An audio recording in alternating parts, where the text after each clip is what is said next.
Raider Nation, we got some breaking news here. The Las Vegas Raiders have gone out and signed cornerback Darius Phillips. Coming up here on today's show, we're going to be breaking down everything that goes into this move. Also, a player that I really wanted the Raiders to go out and get. He has unfortunately been signed. But I'll give this one a grade. I'll react to it, talk about some other players that I think the Raiders should go out and get today, and maybe some guys that I want them to avoid.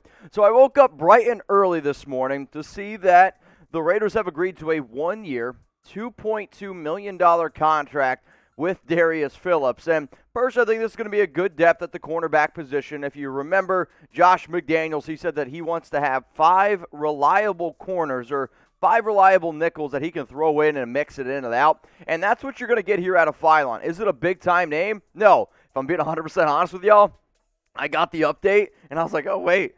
Cornerback Darius Philon. Darius Philon plays defensive tackle. So, obviously, this is somebody who can play inside. They can play outside, but also brings a lot of special teams value. I'll say probably the team that values special teams more than any team in the National Football League was always the New England Patriots. And the fact that Matthew Slater, he's going to be staying in New England, a guy that I've talked about multiple times here on this show. Darius Phillips was a punt returner. He was a kick returner. And this could also potentially mean that they could potentially be extending Hunter Renfrow, because if that happens, I don't know if I want Hunter Renfrow receiving punts or kicks anymore. So go down in the comments section, y'all, and let me know what you're thinking about this signing here. I want you to give it an A if you absolutely love it, B if it's a good move, C if it's an average move, D if it's terrible, or I guess D if it's bad, F if it's terrible. Grade the signing of Darius Phillips. I'm going to go ahead and give it a C grade. It's an okay move. Obviously, it's nothing like a J.C. Jackson. It's nothing like a Stephon Gilmore, Carlton Davis, some of these top corners that we've talked about.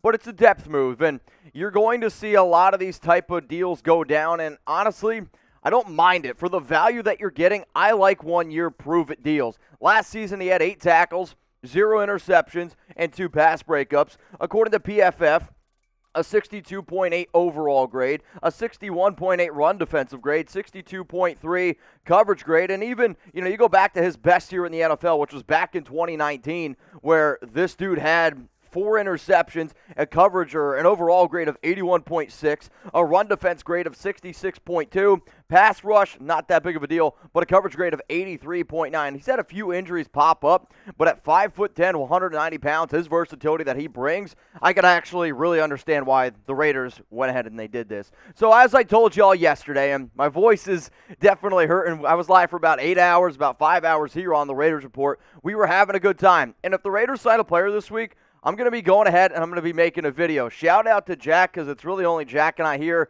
bright and early, so I didn't have Jeremy to make a live video. So if any other big-time things happen today or tomorrow, we're more than likely going to be going live. And I believe I'm going to go live either at noon Central Time or 1 Central Time today, so keep that in mind. Keep those noties on. But I promise y'all, you're not going to find another channel that keeps you up to date like the Raiders Report. So with the signing of that one-year, $2.2 million deal, it's an okay type of move. And entering free agency, this is what the Raiders cornerback room looked like. And Casey Hayward, he hit free agency already. Keyshawn Nixon, Desmond Trufant.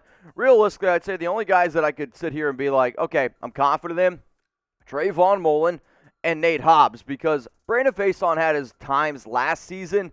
However, he also was definitely exposed. I'm not 100% sure what we're going to get out of Amik Robinson, though I've always had high hopes for Amik. So this is one of these moves where, as it stands right now, he probably would end up being a starter. And at 1 year, $2.25 million, it's a prove-it type of deal for a player who just 2 years ago I would have said was an elite cornerback. Now, sure, stuff has happened in between then, but you're hoping with this defensive scheme with Patrick Graham, a smart, versatile player, who knows, that one-year prove-it deal could actually turn out to be very, very well worth it. Now, I don't know about y'all, I'm always trying to get more content, whether it's Raiders, whether it's news, whether it's politics. I want to try to stay up to date on everything going on in the world, especially in the times that we live in right now. But if you are looking for more Raiders content, and if you want an uncut and uncensored version around it, you can go to rumble.com/Raiders Report. We're dropping more videos around there, and at the end of the day, that's what this is about, giving you guys more content. Now, this morning, I woke up, and I saw this deal, and my heart sank. I was pretty upset about it. DJ Chark, He is signing with the Detroit Lions, and it is a one-year deal worth up to $12 million in him. I've even seen it might even be able to get up to $13 million per ESPN. The Raiders were interested in him. I know people for a fact that have told me that I trust that the Raiders were interested in Chark because he's 6'4", 200 pounds, and a little bit of a field stretcher. However, I also said that if there's one receiver this year that I would be interested to see if he gets a one-year prove-it deal, it was going to be Chark, and he actually ended up getting that deal coming off a year where he had a few injuries. It sounds like he wanted to be a wide receiver one somewhere.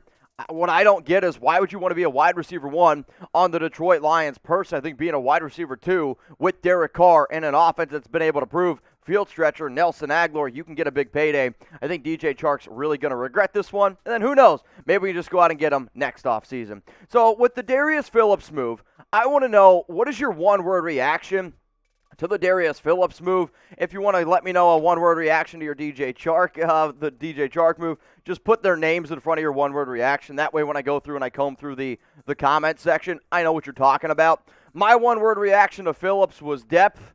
It was also versatile. So I went ahead and I gave you two there. I was going to say Patriot Way, but I'm already kind of getting sick and tired of saying Patriot Way on the Raiders report. He's, again, going to be a player that can step in, be a good special teamer, be somebody who can just fill those voids because, again, when you look at somebody like Jalen Richard also played a little bit of special teams. Peyton Barber played a little bit of special teams last year. Even, Johnson played a little bit of special teams. So you're seeing a player who can come in and fill some of those voids. Now, the Raiders report, y'all, is all about the versatility here, right? We try to go live. We try to have a good time.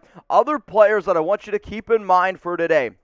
The top two players that are on my mind, Stephon Gilmore, who followed the Raiders on Instagram yesterday, and then also Allen Robinson. If you're unable to get those two players, some of the receivers that I would keep in mind, it sounds like the Raiders are really interested in Marcus Valdez-Scantling, MVS.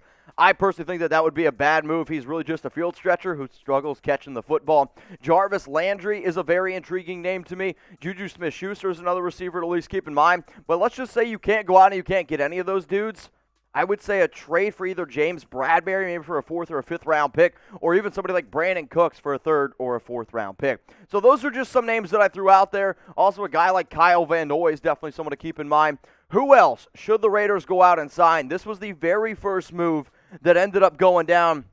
I'm not going to lie, I was hoping for a little bit of a better wake-up call, like a bigger type of name, but I am excited that the Raiders finally went out and did something instead of just sitting back with their feet up, why the Broncos make great trades, why the Chargers go out and sign a player like J.C. Jackson. It's really time to wake up here, and that's how we're waking up this morning. So everyone on the West Coast, Pacific Time, Raider Nation, good morning. The Las Vegas Raiders are planning on signing Darius Phillips to that one-year, $2.2 million contract. If anything else happens today around the silver and black, we're going to be your one-stop shop to let you know. Good special teamer, a little bit of depth at corner who can play inside and out. If you have any questions about anything you saw on today's show or anything else you see around free agency, I'm going to be posting stuff on my Instagram story, also on Twitter all day at Mitchell Renz 365.